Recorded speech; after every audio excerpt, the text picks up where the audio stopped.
Peace means taking into account the dignity of other people and the fact that there are other people who have certain rights.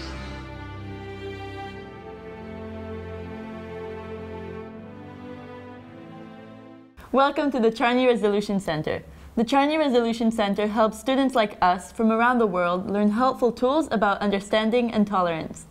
All students face stressors in their daily lives, and so today we're going to learn about how to improve resilience in schools, and we're going to learn from experts in post-trauma therapy.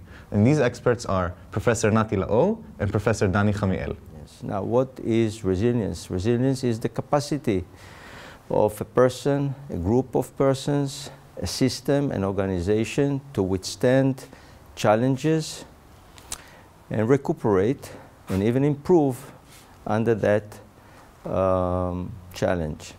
Hello.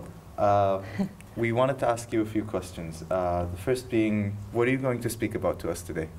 Okay, I'm going to speak about resilience and basically about a program about resilience that we are doing in schools.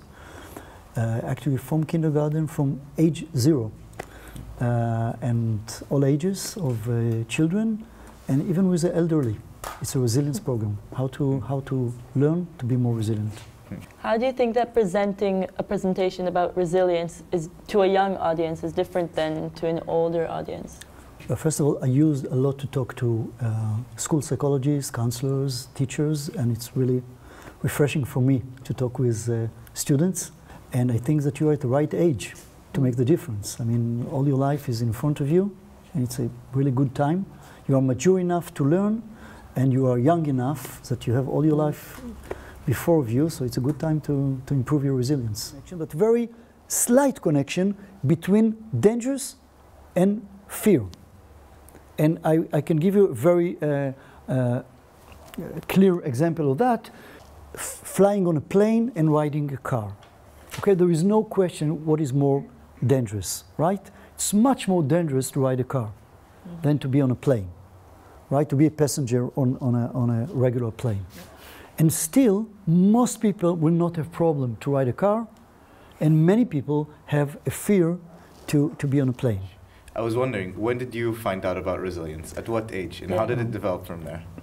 Well, I was just finished my, I was graduating from clinical psychologist, and I became a psychologist.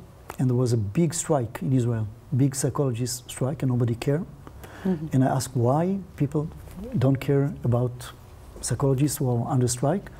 And I found out I'm not really very efficient for my community if I'm just working one patient by one patient.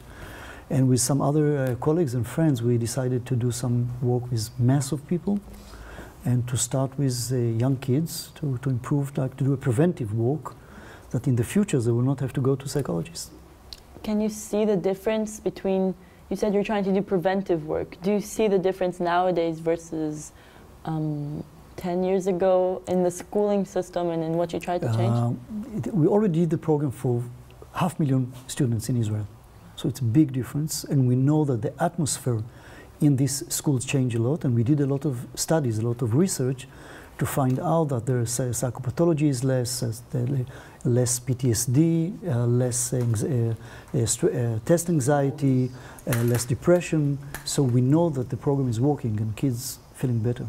And so where do you think you can apply things that you learned in the lecture in your life? I mean, most certainly in stressful situations, as we were trying to cope with them today.